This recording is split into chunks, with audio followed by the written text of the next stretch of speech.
Hora H do Agro, com Kellen Severo. Oferecimento Ihara. Agricultura é a nossa vida. Ihara. Consórcio Nacional Valtra. Seu sucesso em nossos planos. Olá, sejam muito bem-vindos ao Hora H do Agro, um programa onde discutimos e analisamos os temas que mais importam para o agronegócio brasileiro. Vamos aos destaques de hoje. Inundações no Rio Grande do Sul deixam um rastro de destruição no agronegócio. Há perdas em máquinas, em infraestrutura e lavouras. Nesta edição, as projeções para os riscos de eventos climáticos extremos, como El Niño e Laninha em 2024. Você vai ver também o tamanho da queda de produção de soja do Rio Grande do Sul após as enchentes. Consultorias já começaram o corte nos números. Tem ainda a disputa entre dólar e yuan pelo domínio no comércio mundial. A moeda da China já é a segunda principal das reservas internacionais do Brasil. Tudo isso e muito mais no Hora H do Agro e as que já está no ar. As chuvas que atingem o Rio Grande do Sul estão deixando um rastro de destruição no agro gaúcho. Nas redes sociais circulam imagens de máquinas agrícolas debaixo de muita água. Há lavouras como as de soja encharcadas, imersas. O governo gaúcho afirmou que há locais com barragens em alerta pelo risco iminente do rompimento. Também nas áreas rurais, a infraestrutura de pontes e estradas foi bastante abalada. E a logística do agro está impactada para o transporte de leite e hortifruti granjeiros. O governador do Rio Grande do Sul decretou estado de calamidade pública. O último boletim da Defesa Civil indicava mais de 200 municípios afetados, com 23 mil desalojados. É o maior desastre de todos os tempos, afirmou Eduardo Leite. Infelizmente, será o maior desastre que o nosso estado já tenha enfrentado, infelizmente maior do que o que nós assistimos no ano passado. Nós estamos vivendo um momento muito crítico no estado.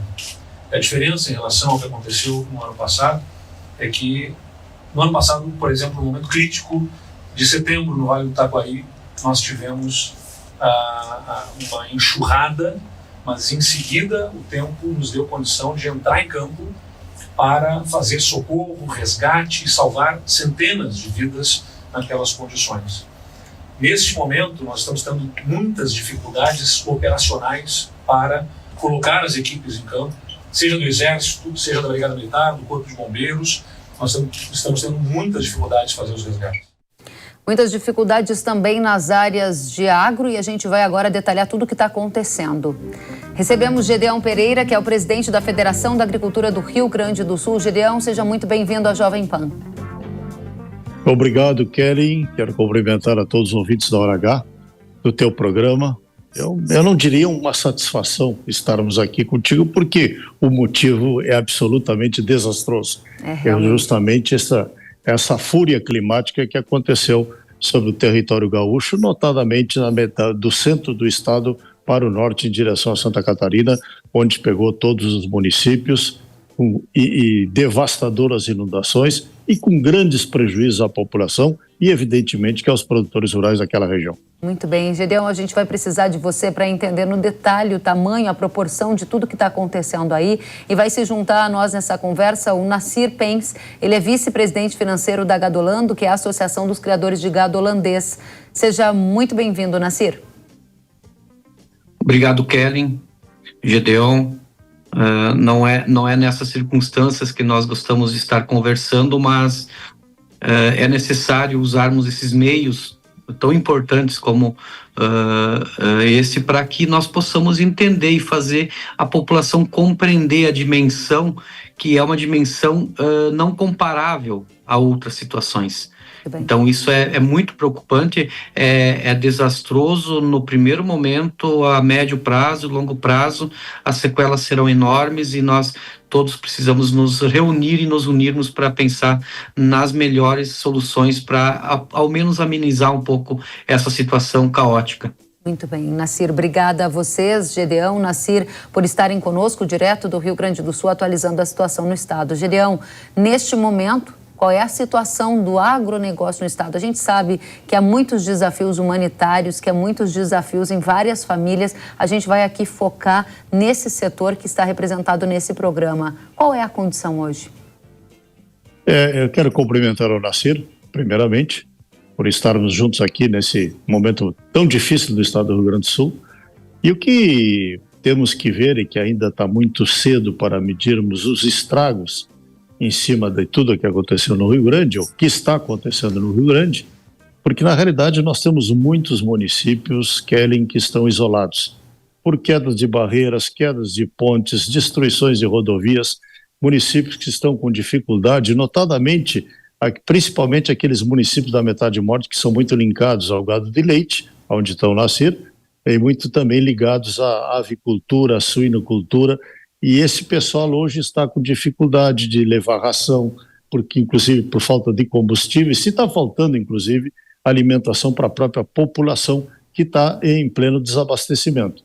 Então, na realidade, ainda é muito cedo para aquilatarmos o grau de destruição ou de prejuízos aos produtores, mas temos situações diferentes. Por exemplo, uma situação calamitosa na metade norte, nós temos uma situação muito difícil no litoral, nessa região de Mostardas, Porto Alegre, em direção ao Oceano Atlântico, onde nós temos muitas lavouras de soja, que aí são terras baixas, que estão realmente embaixo d'água, e temos situações, por exemplo, ainda nessa região de Júlio de Castilhos, Tupanciretã, que estamos recebendo informações, aí onde choveu entre 500 e 600 milímetros, que é realmente uma Babilônia, dias passados, em que houve muita destruição de lavoura de soja que ainda estavam por serem colhidas.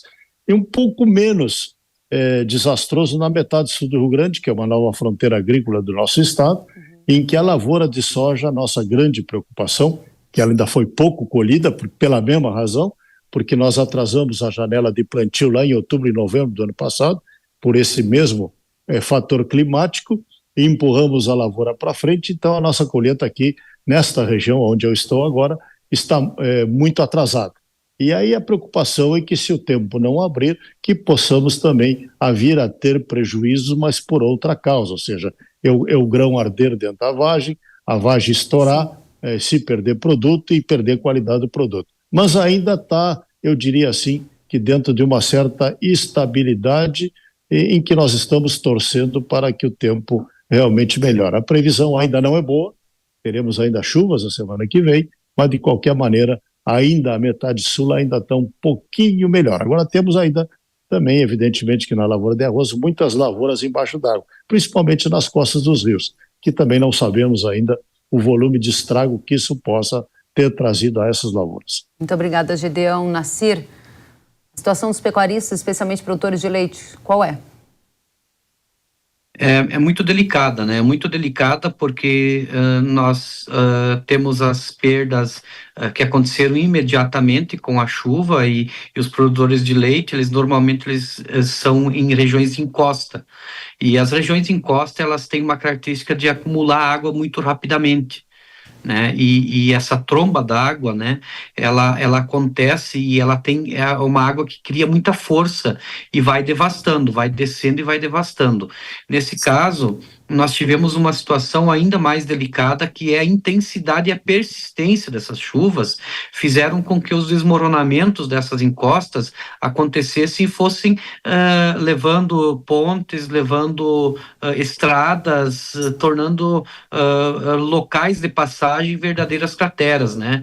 Ou então imagens que nos assustam. Tem locais que eu passei na semana passada, talvez tenha aí entre 10 e 15 pontos que não existem mais, na região do Vale, da região de Antagorda, Encantado, Mussum, aquela região toda ali.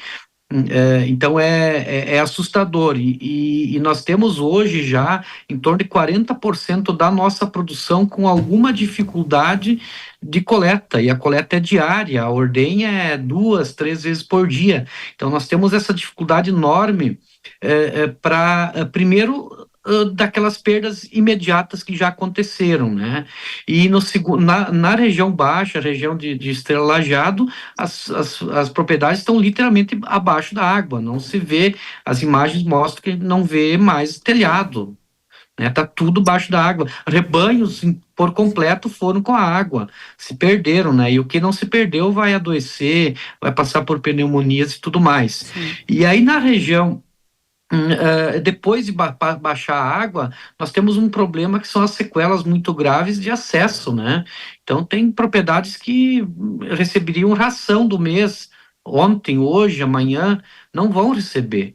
O óleo diesel que estão usando nas fazendas para fazer ordenha está acabando. As pessoas estão se aventurando entre os matos para tentar chegar a algum ponto com óleo diesel, ou usaram parte do óleo diesel com tratores tentando liberar a estrada, e quando se deram por conta, outra barreira veio e trancaram os tratores. É bem caótica a situação, é assim, ó, é desolador, é muito preocupante. A gente tem que pensar numa força-tarefa, porque tem muitas notícias que ainda não chegaram na imprensa, que ainda tem comunidades isoladas ainda, mas que de alguma forma conseguiram se comunicar conosco, e a gente está tentando relacionar isso para no momento oportuno ver o que se fazer. Muito grave, Nassir, é realmente uma situação assim desoladora.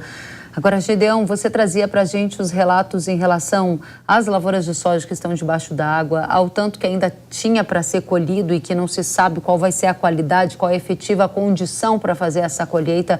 As lavouras de arroz tiveram algum desafio maior por aí? Quais são as culturas que você julga serem as mais prejudicadas no momento? Sem dúvida nenhuma, Kelly, as duas grandes lavouras prejudicadas é o arroz. O que faltava colher, nós já estávamos com uma colheita bastante adiantada, diz a Emater que já estaremos em torno de 70% do arroz do Rio Grande do Sul colhido. Talvez seja exatamente isso. Então, esse arroz já está salvo. E o que sobrou, evidentemente, que se ele não está embaixo d'água, o arroz é bem mais resistente, vamos dizer assim, a esse tema do excesso de chuvas, né? Agora, realmente, a soja é muito preocupante. Além das lavouras que estão embaixo d'água, na região do litoral, nós temos as regiões, o resto do estado do Rio Grande do Sul, que está com a colheita atrasada e que pode sofrer uma baixa qualidade. Além de já estamos tendo uma colheita um pouco abaixo daquilo que se esperava, ainda que seja uma boa colheita no Rio Grande do Sul, né? Mas, de qualquer maneira, a nossa preocupação é muito grande com a qualidade do grão, se não vier uma normalidade de clima. Ainda temos aí, agora, hoje e amanhã, aqui na nossa região, uma trégua de chuva. Provavelmente a partir de segunda-feira começa de novo, segunda, terça e quarta, para depois parece que ter um pouco mais de tempo bom. Mas realmente a preocupação é muito grande. Não há possibilidade ainda de fazer uma estimativa de prejuízos na visão da Farsul, porque as chuvas não cessaram e aí só será possível saber o montante do impacto à medida que o sol voltar a raiar por aí? Sem dúvida nenhuma. Eu já ouvi alguém falar em 1 milhão de toneladas, mas não temos nenhuma base técnica para afirmar que quantidade de soja se perdeu no estado do Rio Grande do Sul. É muito cedo ainda. Okay. Realmente nós temos que aguardar um pouco mais para ver aí a Emater, que tem esses dados na mão, o que ela poderá nos noticiar assim que a água baixar, né? Não vamos falar em poeira baixar, assim que a água baixar e as coisas tenderem à normalidade. Agora, realmente o que nos assusta, Kelly, mais do que isso, é a destruição da infraestrutura do Estado. Na realidade, nós temos muitas regiões que vão levar tempos para se recuperar, sem dúvida nenhuma. Temos que fazer muito esforço de Estado, a própria nação brasileira terá que ajudar, evidentemente, para recompor a infraestrutura que está muito destruída em umas regiões muito produtoras do estado do Rio Grande do Sul, exemplo da metade norte. Metade norte, com destruição da infraestrutura, outras áreas do país, e o Nassir há pouco dizia o quanto isso já impacta a comunidade que é produtora de leite, porque de um lado a ração não chega, de outro lado a produção do leite não sai, o diesel também começa a ficar cada vez mais escasso, e aí os nós nessa logística que tem que funcionar tão perfeitamente para o alimento chegar à mesa do consumidor começam a ficar mais frequentes. Nassir, diga para a gente qual é o principal nó que você vê hoje na cadeia leiteira e que tipo de impactos isso pode trazer, por exemplo, em preço ou até disponibilidade de produto ao consumidor. Já há alguma leitura nesse sentido? Eu vou na linha do presidente Gedeon, que ainda está precoce para se dar números, né? Os impactos são sem precedentes, isso já se sabe, então qualquer número conhecido no passado será amplamente ultrapassado agora. Isso é fato, isso já não se discute mais. Aproximar esse número que é um desafio que nós temos, né? No primeiro momento, a grande é eliminar alguns problemas que são possíveis de serem atacados nesse momento, né? Então, por exemplo, a Gadolando, através do presidente Marcos Tang, já fez um apelo, está em contato aí pelo menos com a IPIL, que é a Associação dos Laticínios, com o MAPA, com a Fazenda do Estado, para se viabilizar, se agilizar o processo, porque hoje, por exemplo, se eu pegar um leite e estou vendendo para uma empresa, eu preciso passar por um processo de cadastro para transferir esse leite para outra empresa. Então, só que tem empresas que, por exemplo, coletam leite de A e não chegam no A, mas chega no B, que vende o leite para outra empresa. Então, o que está se costurando é algo para viabilizar isso de uma forma rápida, sem extrapolar os limites da lei, né, do que é o correto, mas se agilizar um bom senso geral para que se possa fazer essas coletas pelo menos da onde é possível, nós não aumentarmos os problemas que já estão e que existe algum tipo de solução para minimamente amenizar. Então, essa é algo que nós precisamos fazer urgentemente. Um apelo para que, bem lembrado, presidente, a estrutura ela foi afetada em níveis assim assustadores. Nós temos pontes que são chave, que pontes que 100, 200, 1.000 carros passam por dia e elas estão destruídas, a água levou.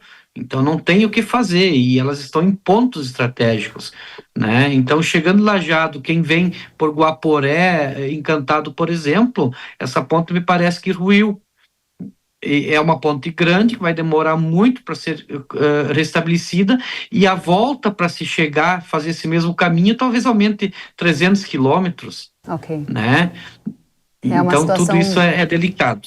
Muito delicada, para dizer o mínimo, né? Nascer dessa condição toda que as empresas tentam se reorganizar para driblar esses desafios logísticos que são gigantescos. Quem assiste a Jovem Pan pela televisão pode ver essas imagens de pontes completamente imersas, de estradas totalmente destruídas e de acessos a essas áreas rurais que estamos aqui tratando completamente dificultados. Gedeon, você como presidente da Federação da Agricultura do Rio Grande do Sul, que é uma das entidades mais respeitadas do agronegócio brasileiro, está fazendo algum tipo de interlocução junto ao governo do estado, junto ao governo federal, para entender qual vai ser o mapa da restauração da logística no estado? Em que pé nós estamos? Porque há um levantamento mostrando que há pelo menos 114 trechos em 46 rodovias com bloqueios totais ou parciais, além de pontes danificadas, né?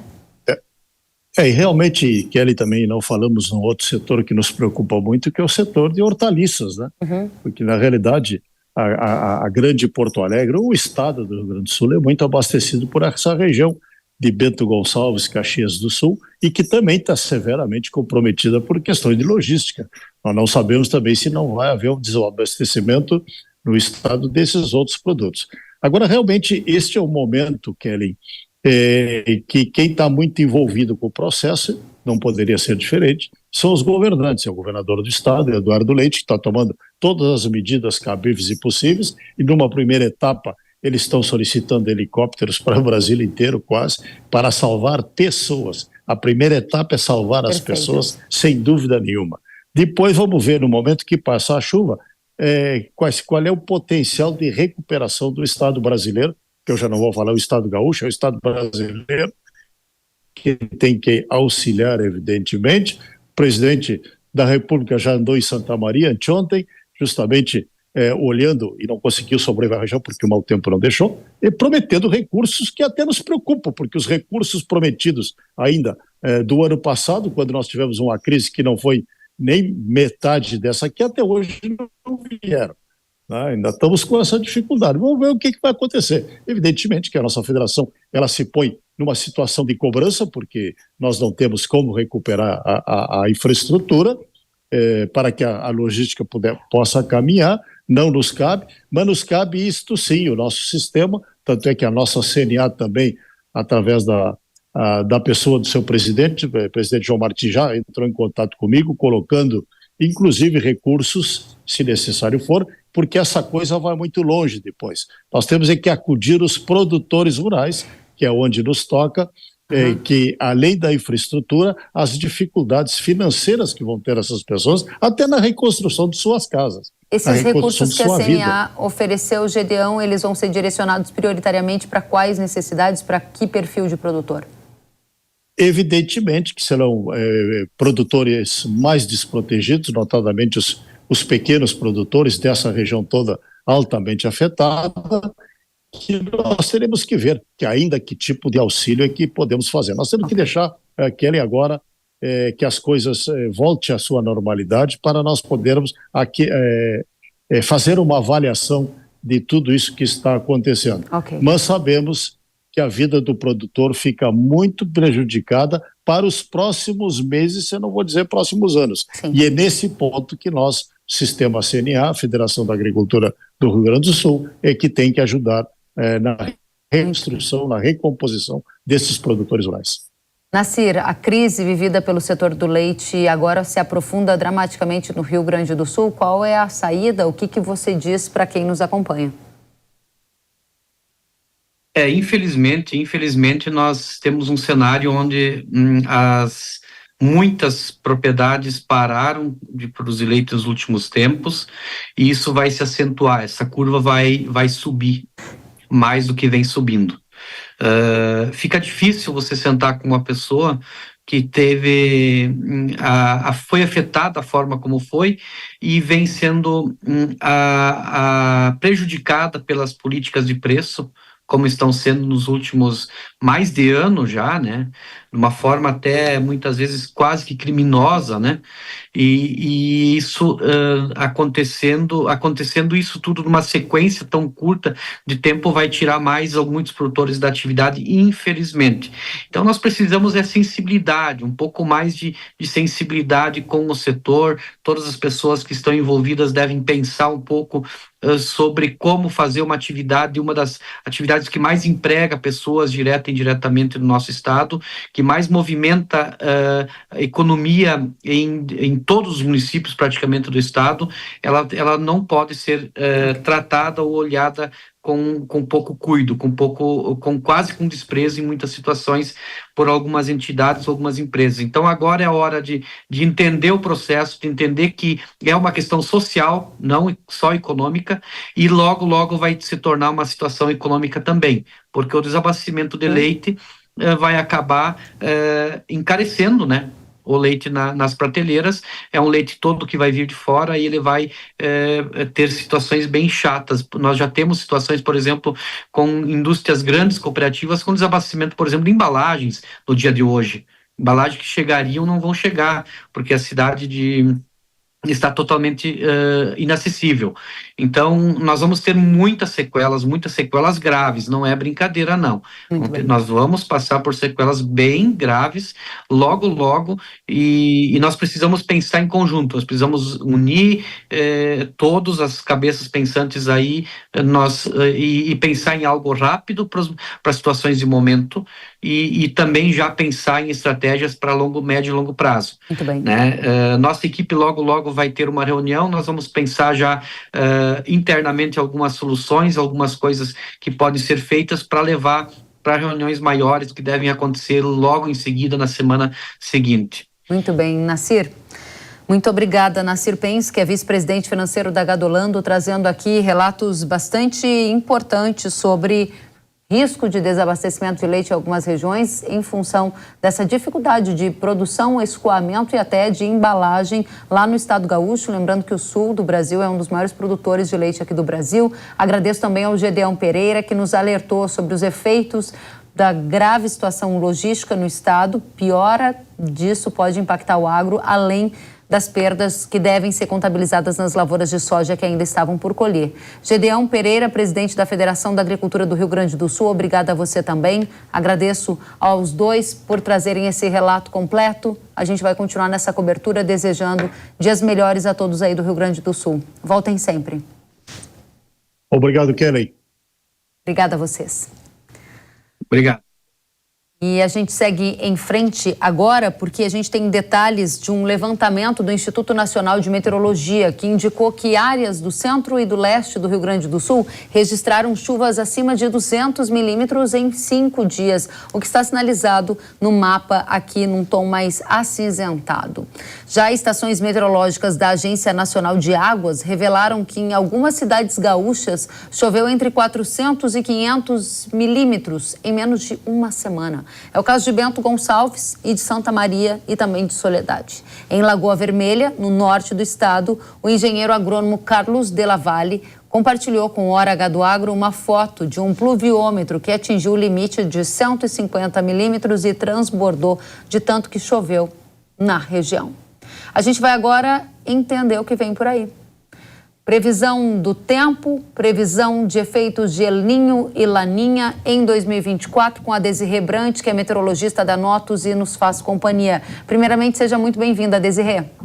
Olá, Kellen. Olá a todos que nos acompanham. Isso mesmo, Kellen. Um dos grandes fatores aí responsáveis por essa chuva extraordinária, sem precedentes no Rio Grande do Sul, se deve ainda ao fenômeno El Niño, que embora esteja dando todos os sinais de enfraquecimento, ele ainda é o fenômeno vigente. O Pacífico, ele está mais quente, né, com a temperatura mais alta ali na porção equatorial, e por isso a atmosfera ainda responde aos efeitos desse Pacífico mais aquecido. E de que forma? Uma delas é provocar muita chuva no Rio Grande do Sul. No sul do Brasil, dos 3 estados do sul do país, o Rio Grande do Sul é o que mais sente os efeitos do fenômeno El Niño, que, como eu disse, está enfraquecendo, mas ainda é o fenômeno vigente. Outro fator que contribui para essa chuvarada toda no Rio Grande do Sul é a umidade proveniente da Amazônia. O fluxo de umidade do interior do Brasil está voltado para as áreas mais ao sul do país, então qualquer sistema provocador de chuva que se forme por lá, seja uma área de baixa pressão ou até mesmo uma frente fria, estes sistemas têm um belo de um suporte de umidade através desse fluxo que vem ali da região da Amazônia em direção às áreas mais ao sul do país. E temos mais um fator também muito importante, uma área de alta pressão que ganha cada vez mais força, toma conta, comanda o tempo na porção mais central do Brasil. Essa área de alta pressão, ela é a responsável pelo tempo muito seco entre o sudeste e o centro-oeste, temperaturas elevadíssimas, e ela também está funcionando como uma espécie de barreira, que não deixa as frentes frias avançarem como naturalmente avançariam em direção ao sudeste, mesmo que fosse de forma mais costeira. Então, essa barreira está como se estivesse prendendo as frentes frias, as instabilidades em cima do Rio Grande do Sul, e por isso essa persistência toda de chuva, e chuva esta que deve ainda permanecer até o início do domingo, só de domingo para segunda-feira, que há uma expectativa de tempo mais firme, uma breve trégua. Do meio para o final da próxima semana deve voltar a chover no Rio Grande do Sul, não com tanta intensidade, mas neste momento, Kellen, todas essas regiões estão extremamente vulneráveis, então qualquer chuva que caia só pode atrapalhar, né? Só vem para causar mais problemas. O ideal é que pare de chover por um período um pouco mais prolongado, né? E, infelizmente, ainda não dá para a gente ter tanta tranquilidade em relação à previsão de chuva para o Rio Grande do Sul. Desirê, você enviou alguns mapas para a gente com a previsão do que vem pela frente. Rio Grande do Sul, Brasil, ainda sobre efeito do El Niño, o que você destaca? Olha, o destaque é que esses grandes acumulados, eles ficam concentrados agora, nessa primeira quinzena, eu diria nesse primeiro decêndio do mês de maio, sobre o Rio Grande do Sul. Ainda há uma expectativa aí para esses próximos dias, até o dia 9, de chuva acima da média, e inclusive em áreas que já foram tão afetadas, né? O mapa de anomalia ali na cor azul, indicando essa chuva ultrapassando ainda a média histórica para esse período até o dia 9 de maio, ou seja, até meados da semana que vem. Após isso, ainda tem previsão de chuva volumosa. Se a gente colocar aí uma próxima tela, ainda tem previsão até o dia 16 de chuva acima da média, novamente, entre o norte do Rio Grande do Sul, Santa Catarina. Não podemos deixar de falar de Santa Catarina, que também está vivendo aí volumes de chuva bastante significativos e ainda tem chuva para cair também. E aí, somente ao longo da segunda quinzena, e a gente consegue ver isso no próximo mapa, é que a chuva reduz, ela não para, porque é normal que chova nessa época do ano. A distribuição da chuva nessa época do ano é bem dessa forma. É chuva no extremo norte do Brasil, na faixa leste do Nordeste e nas áreas mais ao sul. Então, no sul do país não deve deixar de chover, mas pelo menos para a segunda quinzena do mês de maio, a expectativa é de menores acumulados, ou pelo menos aí uma chuva um pouco mais espaçada. Olha só, do dia 22 ao dia 28, também mostrando chuva para o Rio Grande do Sul. E quando a gente olha no mapa de anomalia, o Rio Grande do Sul está em branco, ou seja, é o normal para essa época do ano. Então, os maiores acumulados ficam realmente concentrados nesses primeiros 10 dias, principalmente. Desirê, a gente está trazendo para a nossa audiência a situação do Rio Grande do Sul, a projeção de que as chuvas não vão dar trégua, pelo menos nos próximos dias, de acordo com os mapas que você dividiu conosco. Você ainda destacou algumas áreas de Santa Catarina. E a pergunta que fica é: temos El Niño ainda em atuação, sendo um dos responsáveis por essas enchentes, mas há uma previsão de Laninha. A questão que a gente quer saber é quais eventos extremos estão a caminho na temporada 2024 e para quais regiões do Brasil. Kellen, já é sabido que o El Niño está perdendo sua força. O último relatório do NOAA aponta para neutralidade até o final do outono, decorrer do inverno ainda com neutralidade, e há uma grande expectativa aí para a formação do Laninha no segundo semestre. E se a gente lembrar, né, o Rio Grande do Sul, os últimos anos não foram nada fáceis para o Rio Grande do Sul, sobretudo para o agronegócio. Nós tivemos em 2023 o terceiro ano consecutivo sob a influência do fenômeno El Niño, e foi um ano com bastante dificuldades por causa da seca que atingiu muitas áreas, importantíssimas áreas produtoras do Rio Grande do Sul. Então, não foi um ano fácil por conta do Laninha, né, que, diferente do El Niño, provocou seca. Aí veio o ano seguinte com o El Niño, fazendo da primavera uma primavera marcada por fortes tempestades, também com grandes acumulados de chuva. E agora o outono começando também com acumulados bem expressivos, né, algo sem precedentes no Rio Grande do Sul. A expectativa é da formação do Laninha para o segundo semestre. O que é natural também, eu diria, historicamente falando, o Laninha ele costuma atrasar o período úmido.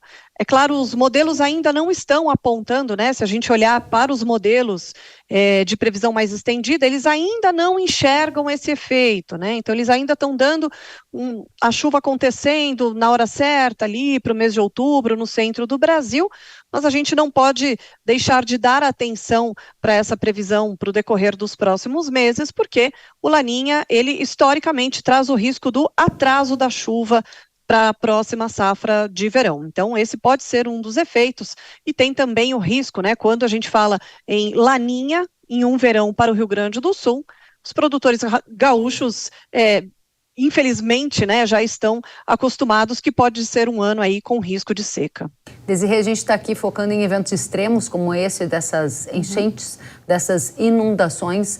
A última pergunta é: essa condição que vive o Rio Grande do Sul tem a ver com a intensidade do fenômeno El Niño? E qual será a intensidade do Laninha? Um Laninha de forte intensidade pode gerar secas excessivas também? E em quais regiões o risco é maior? Kellen, eu diria que o que está acontecendo agora, não só no Rio Grande do Sul, mas o que aconteceu no início do ano no Rio de Janeiro, no sul do Espírito Santo também, com mais de 400 milímetros de chuva. Ano passado, no litoral norte aqui de São Paulo, com 600 milímetros em poucas horas. Tudo isso, infelizmente, está relacionado a mudanças climáticas. As mudanças climáticas são uma realidade, elas têm intensificado, as mudanças climáticas intensificam esses fenômenos, que eles têm sido cada vez mais extremos e com cada vez mais frequência. E é claro que quando se trata de um ano em que o El Niño se torna um evento de forte intensidade, isso acaba potencializando esses efeitos. Por enquanto, de acordo com o mesmo relatório, o último relatório do NOAA, a expectativa é de um laninha, por enquanto, de fraca a moderada intensidade. É muito cedo ainda, né, para a gente cravar aí como que vai ser esse laninha agora, que vai se formar até o final do ano, mas, por enquanto, as expectativas, de acordo com o NOAA, são essas, de fraca a moderada intensidade. Mas como a nossa realidade hoje é outra, né, nós temos aí essa nova realidade que tem a ver com as mudanças climáticas, isso pode potencializar qualquer que seja o fenômeno, seja El Niño ou até mesmo o Laninha. Ele pode ser de fraca intensidade, mas embebido aí em um planeta que está mais aquecido e que pode sim potencializar os efeitos desse Laninha. É algo que a gente merece bastante atenção agora para o decorrer dos próximos meses, Kellen, sem dúvida alguma. Muito obrigada, Desirê Brant, meteorologista da Notus, pelos alertas, pelos esclarecimentos. Até a próxima. Até a próxima. E um relatório divulgado pela Empresa de Assistência Técnica e Extensão Rural, a Ematerra, do Rio Grande do Sul, indicou que há 24% da soja a ser colhida no Rio Grande do Sul. Desse volume que ainda está em campo, 20% estava em fase de maturação e 4% em fase de enchimento de grãos. A consultoria Safras e Mercado vai revisar para baixo a expectativa de produção da soja gaúcha por conta das inundações que atingiram algumas lavouras. Para analisar o tema e antecipar para a gente o que vem por aí, a gente recebe o Luiz Fernando Gutierrez, que é analista da consultoria Safras e Mercado. Seja muito bem-vindo, Luiz. Olá a todos, obrigado pelo convite mais uma vez. Luiz, qual vai ser o tamanho da quebra de produção gaúcha com as inundações que atingiram as lavouras de soja por aí? Pois é, Kellen, é um pouquinho cedo, digamos assim, para a gente ter um número mais assertivo, né? Inclusive, está muito difícil de entrar nos campos para ver realmente a situação das lavouras afetadas. O que dá para se dizer com alguma certeza é que a gente vai ter que reduzir a estimativa de produção do estado do Rio Grande do Sul, porque a gente tinha aí até o meio dessa semana 75% da área colhida. O que quer dizer isso? Quer dizer que um quarto da área, 25% da área, está no campo ainda, precisa ser colhida, e boa parte das lavouras aí, desses 25%, sofreram com esse excesso de umidade, né, que está atingindo todo o estado. Alguns pontos importantes. O que representam 25% da produção gaúcha ou da área gaúcha? Estariam em risco algo em torno de 4 ou 5 milhões de toneladas. Não quer dizer exatamente que a gente já perdeu 4 ou 5 milhões de toneladas, é importante falar isso. Mas são 4 ou 5 milhões de toneladas que, teoricamente, estão no campo para serem colhidas ainda. Eu entendo que, de novo, é muito cedo para a gente ter um número assertivo. Eu acho que a gente pode trabalhar com perdas importantes na produção gaúcha, mas, de qualquer forma, ainda a produção gaúcha deve ser superior à da safra passada. A gente teve problemas, mas é mais ou menos isso. Eu acho que 4 ou 5 milhões de toneladas estão em risco no estado e a gente precisa de mais alguns dias para avaliar melhor como vai ser aí, a produção gaúcha, né? Como vai ser o número consolidado da produção gaúcha. Muito bem. Dentro desse contexto, que é um contexto de tragédia no Rio Grande do Sul, em que os impactos nas lavouras de soja ainda vão ser verificados, há um impacto também na formação de preço da soja no Brasil e até repercussões no mercado internacional. Afinal de contas, qual vai ser o impacto dessa potencial quebra, que não se sabe de quanto, mas que vai haver uma quebra, vai haver por causa da inundação, na formação de preço nacional? Que muito do mercado contava com uma abundante oferta do Rio Grande do Sul, que agora poderá ser diminuída, né, Luiz? Exato. Um dos pontos importantes dessa temporada, né, brasileira é que, apesar das perdas do centro-norte do país, a gente estava esperando por uma recuperação importante no Rio Grande do Sul. Essa recuperação ela vai vir, não vai ser tão grande como a gente está esperando, né? Como eu falei, a gente ainda vai colher uma safra superior à do ano passado, mas a gente já não deve trabalhar mais com uma safra recorde no Rio Grande do Sul, né? A gente estava trabalhando aí com uma safra próxima de 23 milhões e, infelizmente, a gente vai ter que reduzir isso provavelmente nos próximos dias, próximas semanas. Você estima em quanto, pelo menos, essa redução? Eu diria hoje, Kellen, que pelo menos 1 ou 2 milhões de toneladas talvez a gente tenha que reduzir. Mas, de novo, é muito cedo ainda para a gente trabalhar com um número mais assertivo, né? A gente precisa realmente entrar no campo e ver. Até porque, Kellen, só para destacar, uma boa parte, ou a maior parte desses 25% de área que ainda falta, está na metade sul do estado. E a metade sul do estado, ela traz menos produção e produtividade para o estado como um todo. As principais regiões produtoras do estado do Rio Grande do Sul são a região norte e a região noroeste. Foram regiões muito afetadas, mas nessas regiões a colheita já está bem mais avançada. A gente tem 90%, 95% das áreas colhidas aí em importantes municípios produtores. Então eu entendo que é possível a gente ver perdas expressivas ainda, mas como é a metade sul que vai trazer mais esse resto da colheita para o estado, talvez as perdas não sejam tão extensivas assim como a gente pode trabalhar. Com relação a preço, Kelly, para responder a tua pergunta, naturalmente, né, uma quebra produtiva no Rio Grande do Sul afeta a produção nacional de forma importante, né, a gente vai ter que cortar a produção, porque o estado do Rio Grande do Sul está sempre entre os 3 maiores estados produtores, né, disputando ali com o Paraná a segunda posição, que inclusive deveria ser do estado do Rio Grande do Sul nessa temporada, porque o Paraná teve perdas importantes derivadas aí da seca, né? Mas agora essa produção está em xeque e isso afeta o preço primeiro regionalmente falando ou internamente falando via prêmio, né? Com uma dificuldade logística que a gente tem agora, mas também de uma oferta menor no Brasil, isso naturalmente tende a trazer prêmios um pouco melhores mais à frente, né? Com a menor oferta, a disputa entre exportação e entre esmagamento tende a trazer prêmios um pouquinho melhores. Então, isso tende a ajudar preço, né? E o segundo ponto de impacto seria via Chicago, que inclusive a gente já está vendo, né, a Chicago até um pouco mais firme diante disso, obviamente ainda em cima de especulações, né? Mas se a gente realmente tiver que reduzir a produção brasileira, o USA provavelmente vai ter que reduzir também, e a gente pode ter um Chicago um pouquinho mais firme diante desse problema e dessa safra menor aqui no Rio Grande do Sul e no Brasil. Em outras palavras, o que você está dizendo para a gente é que teve quebra na produção de soja do Rio Grande do Sul. Você está com números, por enquanto, ainda precisando de uma verificação após as chuvas cessarem, que podem significar de 1 a 2 milhões de toneladas a menos, descartada a produção recorde do Rio Grande do Sul e vai também revisar a estimativa nacional da produção de soja. Você está com qual número hoje para a produção nacional? Deve cair para qual patamar? Porque isso é que dará sustentação também, dentre outros fatores que você citou, né, Luiz? O nosso número mais recente foi atualizado, inclusive, em meados de abril, é de 151,3 milhões de toneladas para o Brasil.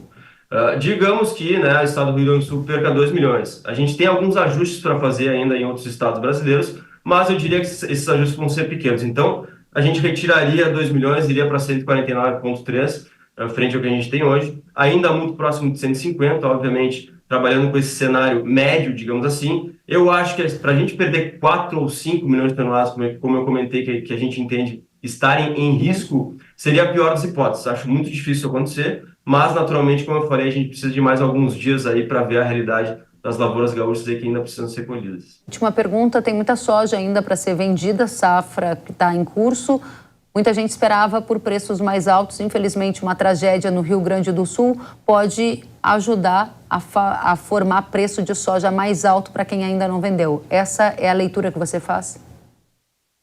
Não é a melhor forma da gente ver preços melhores, né? Infelizmente, com uma perda dessa proporção, né, e catastrófica, como a gente está vendo no Rio Grande do Sul. Mas, de uma forma geral, sim, Kelly. Se a gente tiver perdas mais expressivas aqui no Rio Grande do Sul, ou se confirmando, né, perdas um pouco mais expressivas, isso tende a trazer um preço melhor e tende a trazer uma oportunidade aí para o produtor em todo o Brasil. Muito bem. Luiz Fernando Gutierrez, analista da consultoria Safras e Mercado, obrigada por trazer os detalhes direto do Rio Grande do Sul, onde essa tragédia está gerando muitos impactos também no mercado agrícola. Volte sempre, Luiz. Até a próxima. Obrigado, Kelly. Um abraço. Até a próxima. Outro para você. E depois do intervalo você vai ver os destaques internacionais, dólar versus yuan. Qual das moedas vai liderar as transações comerciais do agro? A gente volta em instantes com tudo isso e mais. Eu espero você.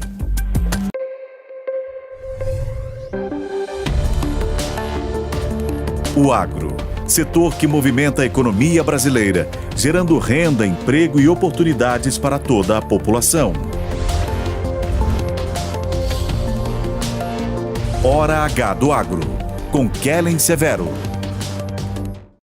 Zico, eu tenho a dica certa para você que não leva apenas sua carga, mas impulsiona o progresso. O consórcio MAGE Volkswagen Caminhões e Ônibus é ideal para ter seu caminhão novo, aumentar ou renovar a sua frota. Zero de entrada, parcelas a partir de R$ 2.800 e aqui o cartão vermelho é para os juros. Dê o primeiro passo para essa vitória. Consórcio MAGE Volkswagen Caminhões e Ônibus, a estrada da conquista começa aqui. Ferrugem, mancha-alvo, antracnose e o ídio são grandes ameaças à produtividade. mas elas não resistem à força da solução inovadora da Ihara. Agora é com Sugoi, o avassalador. O fungicida que traz a praticidade do protetor na fórmula, com o máximo poder da tripla ação contra as doenças da soja. Sugoi é da Ihara. Apenas sobre receituário agronômico. Consulte sempre um engenheiro agrônomo. Sabia que o Brasil é um dos maiores produtores de soja e milho no mundo? Esse mercado movimenta mais de 70 bilhões de dólares anualmente e tem muitas oportunidades. Com o curso de comercialização de soja e milho da NIL, você aprende a negociar preços em bolsas internacionais e proteger seu capital. O professor João Birkan tem mais de 60 anos de experiência e vai te ensinar como ganhar dinheiro no agronegócio. Quero garantir uma taxa melhor do dólar para daqui a 12 meses. Esse curso é ideal para você que quer trabalhar com trading de soja e milho no mercado financeiro e para você que é produtor e quer potencializar os lucros com sua safra. Ingresse no setor que mais cresce no Brasil. Acesse nilcursos.com.br e inscreva-se.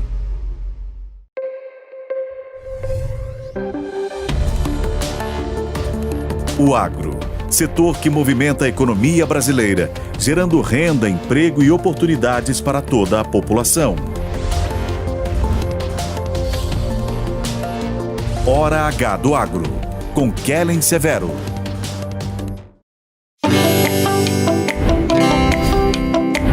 Jovem Pan na AgriShow 2024. Oferecimento Baldan, no campo a Baldan dá show. E Volkswagen Meteor, o extra pesado que entrega mais valor ao seu negócio. Bom, e como a Volkswagen Caminhões e Ônibus está sempre inovando quando o assunto é negócios, é claro que eles iam pensar também numa maneira de facilitar a vida de quem tem caminhão seminovo e quer renovar a frota, quer melhorar um pouco o ano do caminhão, melhorar a qualidade. Claro que eles iam pensar exatamente nesse processo para facilitar. O Paulo está aqui do meu lado, ele é supervisor, né, do Vox Confia. Como é que é esse processo? Quem tem um seminovo e quer melhorar esse caminhão? Exatamente. O Vox Confia, ele ajuda os nossos clientes que querem comprar um caminhão novo. Então eles conseguem colocar os caminhões seminovos deles à base de troca. A gente faz uma avaliação e ajuda os nossos clientes a fazer uma negociação nova. Com vantagens, né? Com vantagens, porque a gente pega esse caminhão, faz toda uma manutenção dele e depois oferece ele para o mercado com garantia, testado e aprovado pela Volkswagen. E a Vox Confia existe há 2 anos, né? Exatamente. E por enquanto tem uma loja física e funciona também de forma virtual para atender os clientes do Brasil inteiro e do mundo. Exatamente. Hoje a gente tem uma loja física que fica em Limeira. Nós temos uma plataforma online hoje e estamos expandindo para mais uma, além do nosso site e o nosso Instagram. Sempre a Volkswagen Caminhões e Ônibus inovando, né? E melhorando toda a condição de atendimento dos clientes. Exatamente. E como está sendo para você participar dessa feira? A AgriShow é mais um marco para vocês? A AgriShow é mais uma oportunidade para a gente, né? Porque aqui vem muito cliente ver caminhão 0 quilômetro, mas vem caminhoneiros também procurar caminhões usados que querem renovar sua frota. Então abre mais uma oportunidade para o Vox Confia aqui dentro da AgriShow. E vocês, claro, aproveitando, né? Para levar para o cliente toda essa gama de oportunidades. Exatamente. E aí, hoje, eu estou aqui pessoalmente fazendo esse atendimento desses clientes e a partir de amanhã tem todo um time do Vox Confia aqui para receber os nossos clientes e fazer negócio com o seminovo. Então faz o convite para quem está em casa. Pessoal, venham na AgriShow 2024, visitem o stand da Volkswagen Caminhões e Ônibus e procurem uma pessoa do Vox Confia para fazer o negócio com o seu seminovo. Com certeza você vai sair muito satisfeito, fazer um excelente negócio. Parabéns para vocês. Com certeza, obrigado. Bom Prazer. trabalho.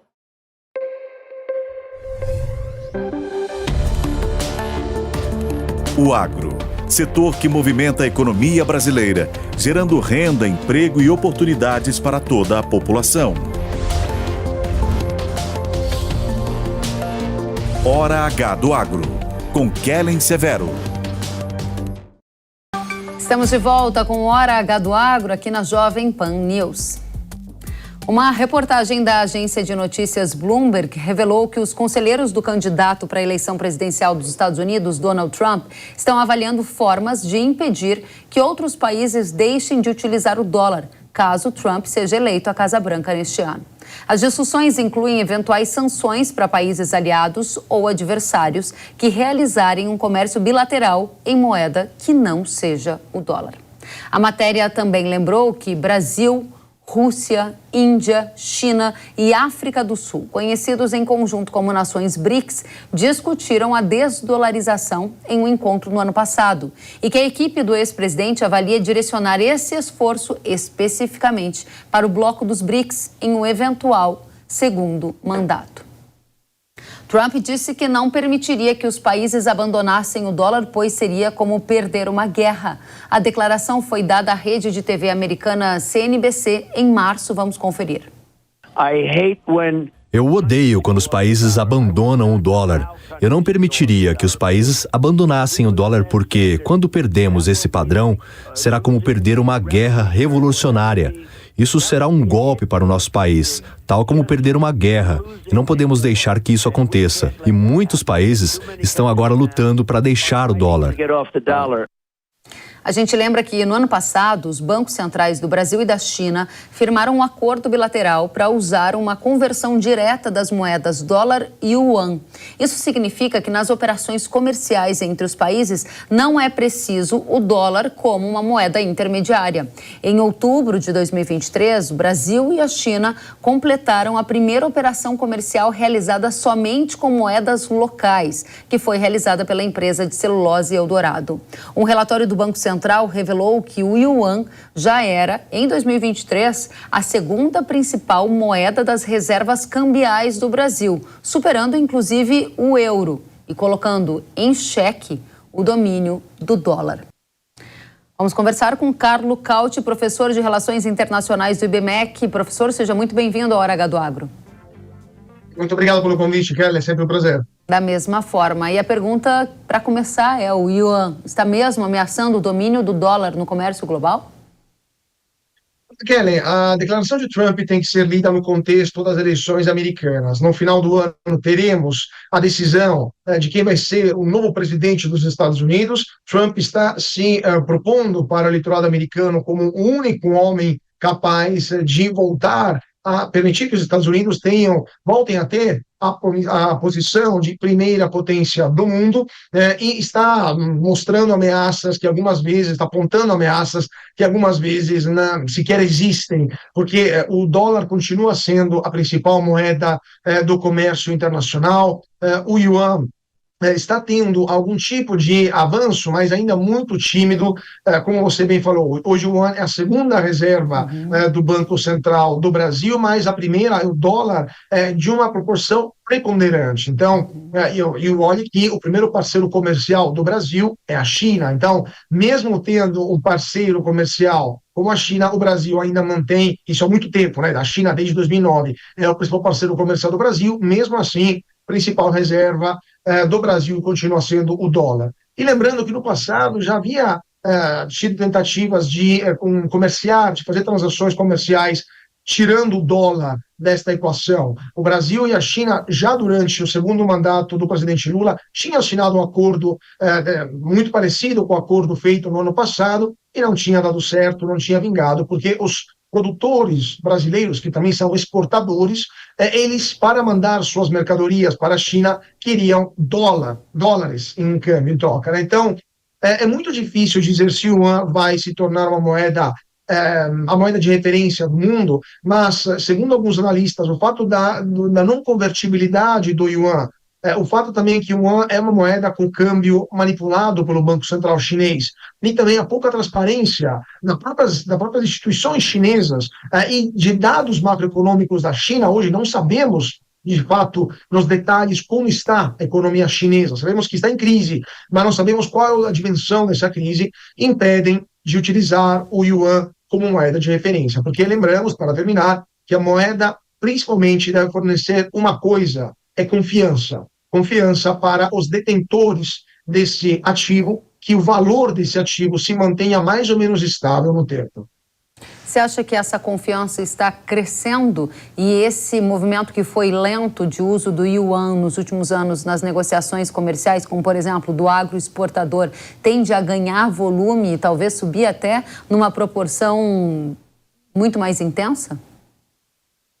Kelly, eu acho que mais do que a confiança é a necessidade que alguns exportadores brasileiros estão percebendo de ter um plano B para continuar exportando para a China após aquilo que aconteceu na guerra da Ucrânia. Logo após a invasão russa da Ucrânia, em fevereiro de 2022, a Rússia foi expulsa do sistema SWIFT, que é o sistema de pagamentos internacionais, ou seja, não era mais possível exportar ou importar da Rússia pelo fato que não era mais possível receber ou pagar importadores ou exportadores russos, porque a Rússia está fora do SWIFT. Mesmo se o SWIFT não isso foi uma decisão americana, obviamente, junto com outras potências ocidentais, mas o SWIFT não é uma empresa ou uma entidade dos Estados Unidos. Em tese, é uma entidade internacional sediada na Bélgica, e os americanos são apenas um dos acionistas do SWIFT. Então, é uma entidade que deveria ter se mantido neutra nesse conflito. O fato de que a Rússia foi expulsa do SWIFT, então, comerciar com a Rússia tornou impossível. As reservas internacionais da Rússia, que estavam fora do território russo, estavam denominadas em dólares, foram congeladas. E as empresas que comerciam com a Rússia, que utilizam o dólar como transação, estão possivelmente sob possíveis sanções americanas, porque os americanos consideram o uso do dólar como uma forma de garantir para o Departamento de Estado a competência de eventualmente aplicar sanções contra empresas que comercializam com países sob sanções, né? Se você for uma empresa que vende para um país sancionado usando o dólar, você, empresa, poderia ser sancionada também pelos Estados Unidos. Esse conjunto de fatores gerou um alerta vermelho nos produtores brasileiros e de outros países, porque o próximo conflito que poderia explodir no mundo é uma possível invasão de Taiwan por parte da China. E se a China amanhã fosse expulsa do SWIFT, para o produtor rural brasileiro seria impossível exportar qualquer tipo de produto para a China, porque a China estaria fora do sistema, mas também a China não poderia transacionar em dólares, ou melhor, as empresas brasileiras transacionando em dólares com a China seriam a risco de sanções americanas. Então, comercializar com a China via yuan e usar outros sistemas, como um SWIFT alternativo que o governo chinês está elaborando, são um seguro, vamos dizer assim, um plano B para os produtores brasileiros e de outros países também, que não podem se dar ao luxo de perder o principal comprador de seus produtos. Muito bem, professor, para responder a nossa pergunta aqui, dólar e yuan, qual moeda vai liderar o comércio global? Provavelmente o dólar vai continuar sendo a moeda de referência, porque os Estados Unidos são uma democracia, porque eles mantêm mais transparência em relação ao todo mundo, porque eles são uma moeda conversível e porque eles garantem segurança para os produtores e os exportadores. Então, é muito difícil que o yuan consiga superar a moeda americana, mas vamos ver o que nos espera no futuro. Muito bem. Professor Carlo Cauti, é sempre uma satisfação recebê-lo. Volte sempre. Muito prazer. Até mais. Até a próxima. E agora eu tenho um recado para você. Se você ainda não conhece Zeus, chegou a hora de elevar a produtividade da soja com uma proteção nunca antes vista. Zeus é o inseticida Ihara que oferece um elevado controle para percevejos, por exemplo, mosca branca, lagarta da vagem e outros. Testado e aprovado pelos produtores, Zeus tem rápido efeito de choque contra as pragas, agindo de forma sistêmica, por contato e ingestão, e com efeito translaminar, conferindo uma proteção completa para a lavoura. Na última safra, a mosca branca e os percevejos causaram prejuízos, reduzindo a qualidade dos grãos e a produtividade em até 30% em algumas áreas. Mas agora, graças a Zeus, a soja conta com uma inovação tecnológica de alta performance para o campo. Na hora H, eleve a produtividade a um novo patamar com Zeus da Ihara. Visite ihara.com.br ou mire a sua câmera para o QR Code na tela e descubra agora a melhor proteção contra os insetos pragas da soja. Muito bem, o Hora H do Agro de hoje fica por aqui. Obrigada pela companhia. Até a próxima semana. Tchau.